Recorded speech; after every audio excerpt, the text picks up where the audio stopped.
Hey everybody, welcome back to the Dungeon Dive. Daniel here, and tonight we're going to be reviewing Aftermath. I'm not going to be going over the rules or how to play or anything like that. If you're interested in that kind of thing, you can go back and watch my 5-part Let's Play series where I go from the very beginning of the game with an introduction all the way up through the first boss encounter and a colony stage. So I show a good deal of the game and how it's played. Full disclosure, I was provided this copy by Plaid Hat, and I am pretty good online friends with Jerry Hawthorne, the developer. We talk daily about all kinds of different things, games and politics and all that kind of stuff. So we have a lot in common, and I'm hoping I can get him on the channel soon, where we can kind of talk about some of his games and kind of focusing on Comanauts. In that topic, that conversation will kind of spill over into Aftermath, because while I do love this game, I think Aftermath is Jerry Hawthorne's best game since Mice and Mystics. I like it more than Mice and Mystics. I love Mice and Mystics. But this game kind of represents, I believe, everything that Jerry has been working kind of towards. It's like his ultimate representation of his ideas since Mice and Mystics. However, there are some issues with it, and I'm going to approach this review a little bit differently. I'm going to, at the beginning, because while I think this game is fantastic, and I'm going to tell you about all the things I love, I think to get there, you kind of have to dig through some rubble, some rough patches. And a lot of those rough patches first reared their ugly head or heads in Comanauts. And a lot of that has to do with how the game is presented in the rules. Plaid Hat games, they're not mass market, but they are, within hobby games, they are, mass market hobby games. When you go into a game store, you will find Plaid Hat games. They're very popular. This is a game that if you walk into a game store right now, you would probably see this, stacked 5 high on a new release table or a new release shelf. There are games I think tend to and have the ability to attract newer gamers. Especially a game like this has an ability to attract new gamers into this kind of game, a dungeon crawl, a fantasy adventure game, because it looks inviting, and it is inviting, but it kind of also has this layer that it doesn't seem to invite a gamer in as much as I think it should. So the box of a game is kind of like, it's the first impression that a lot of people have of a board game. It's the thing you see, it's the thing you pick up, you look at the back of the box.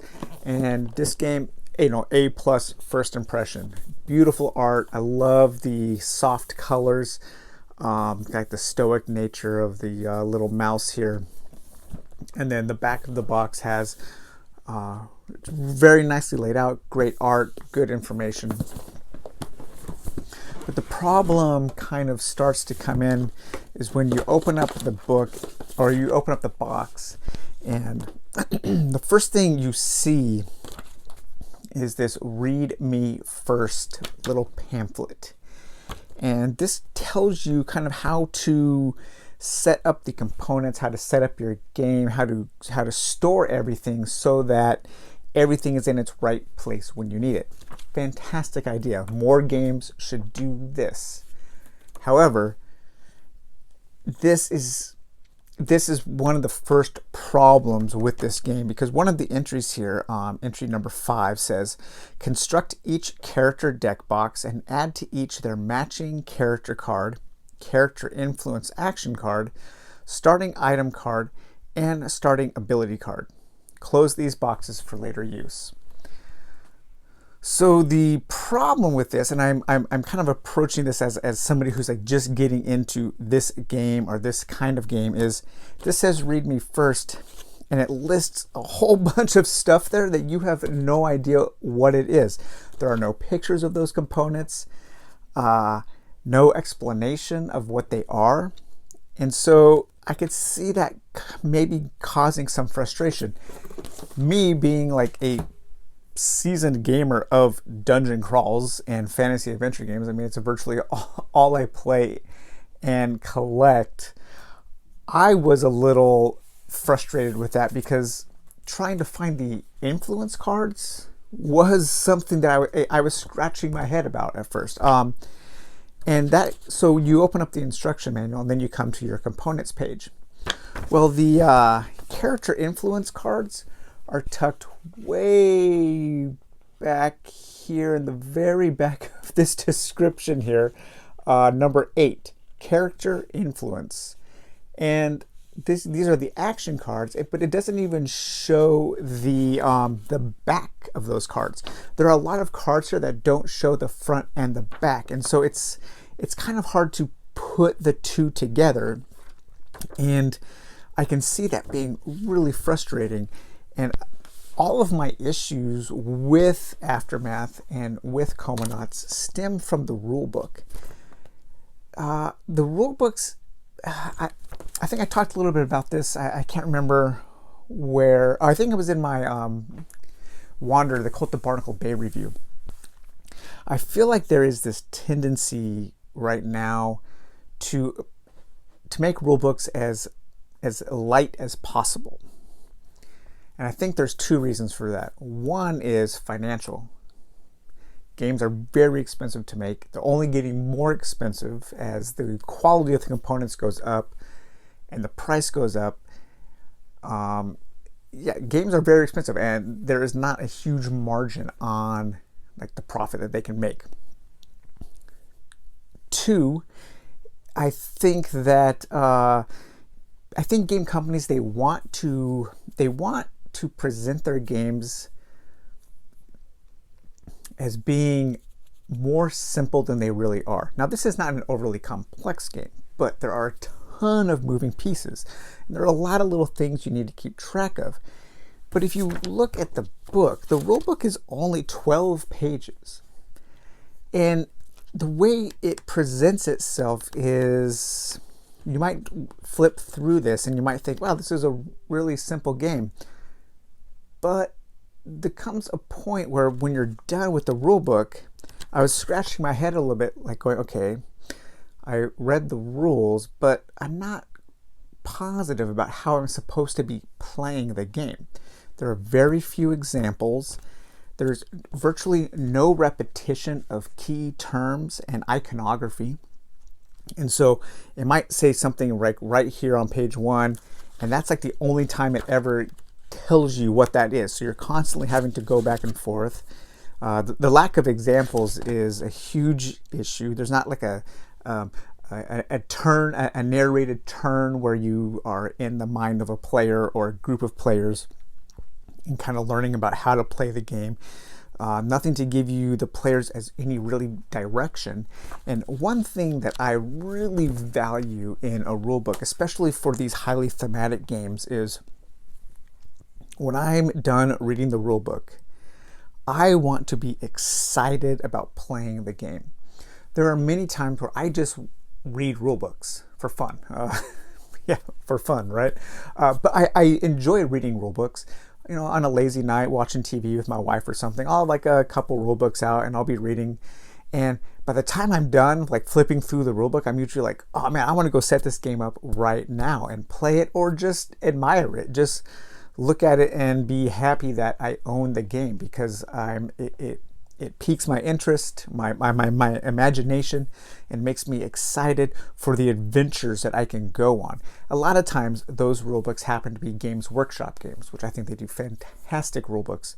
The Warhammer Quest Shadows over Hammerhall rulebook is fantastic. When I'm flipping through that thing, man, I want to dive into that game. The original Warhammer Quest, same thing. Blackstone Fortress has a whole book on lore and background and interesting things about the characters and the world. And a lot of games that I like, they do that in the rulebook. They have little sidebars with lore or lots of neat art, pictures of loot that you can get, of monsters you're going to fight, names of places and history. And it's kind of like reading an RPG manual. I read more RPG manuals than I play RPGs just because I like to do that. It's fun for me. The Shadows of Brimstone rulebooks are always fantastic. After I read the rulebook for Comanauts, I had no idea what the game even was. It's so threadbare in it presents the mechanisms, but there's no glue, there's no narrative through line connecting all of those mechanisms, explaining to the player how they are supposed to be using the mechanisms to play the game. Aftermath suffers from that as well. Not quite as bad, but there are still a lot of issues. All the rules are here, but it feels more like this was a second draft outline that somebody was excuse me, choking tonight, that somebody was beefing up to give to somebody who would then go and flesh this out more, embellish it, add some connecting moments. But then there's hardly any. There's pictures of the components, but there's no lore in here. There's no background. There's nothing in here that gets me excited to play the game. And so after I was done reading this, I was just kind of like, well, I hope the game is good. It didn't give me an idea of the kind of awesome time I was going to be having. And I did have an awesome time. This game is really super cool once you get past those initial hurdles. And once again, Jerry Hawthorne and Plaid Hat, they have put together a game that it feels robust in the box, but you're not overwhelmed with components. I mean, you don't have a ton of chits. You have these 4 little things of chits. You're not having to punch out hundreds of things. You don't have just hundreds and hundreds of cards. You have a few small decks, hardly any really, when it comes to when you think about it, when you compare this to other games like this. But then the way that we talked about in the one of the last videos is just the way that the encounter cards work, how there are multi-use encounter cards. So some of these encounter cards will represent enemies you were going to fight, but other ones will represent non-combat narrative encounters. And those are just kind of set up like this. They tell you a thing to read. Well, that on this card E3 could be 20 different things in this book. So this one card could actually represent 20 or so different narrative encounters. That's such a smart way to use a deck of cards that really isn't that big. If you were to have the narrative encounters on these cards, the deck would be much bigger, the cost would go up, and so on. It would be more unwieldy.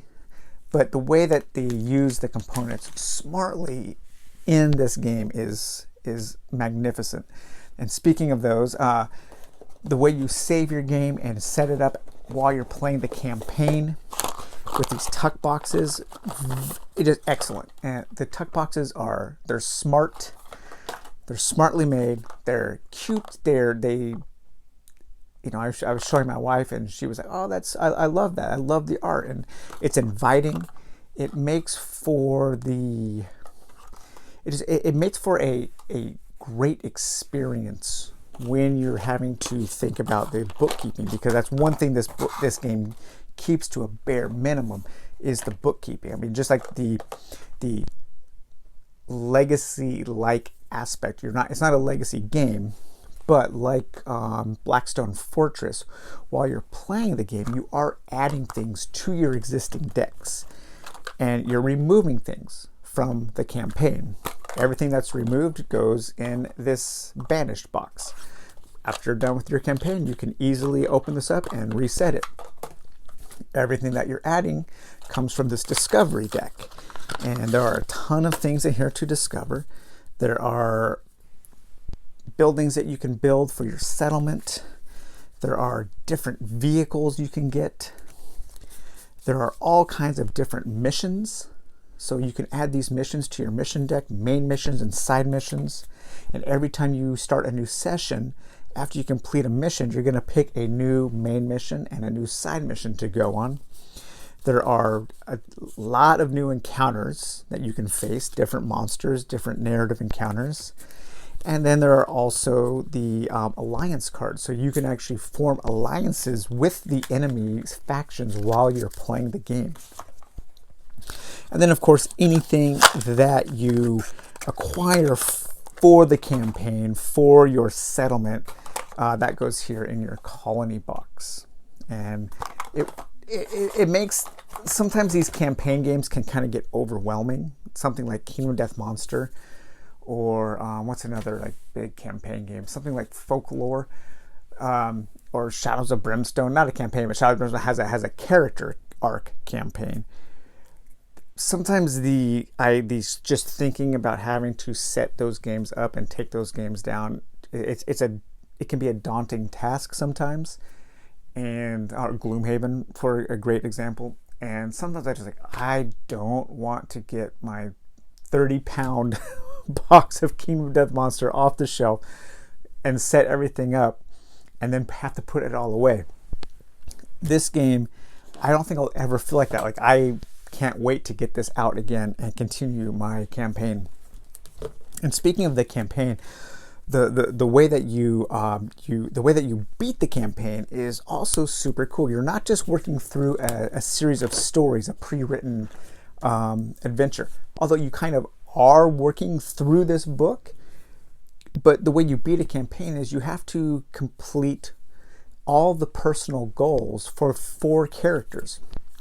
So at the beginning of a campaign, you're going to pick 4 characters, and those are the characters that are going to be in that campaign. And each one of those characters has a personal goal. And you have to solve each one of their goals. And once you do, you win the campaign. That's super cool because they're going to be able to add more characters with more missions, more different goals. And you can play through the same maps, but you're going to be looking and discovering and wanting to do different things. Really smart way of doing the campaign, and all of the different narratives in here, and the map pages. Everything is super evocative of the world. It does a great job. The art is fantastic. The writing is pretty good. I give it, upper tier board game level writing. Some of the dialogue is a little on the nose, a little too cutesy maybe, but I can understand that for I think the core audience, families, or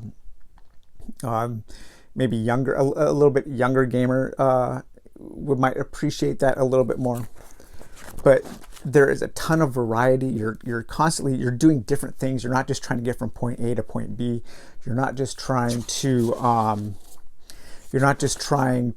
kill enemies.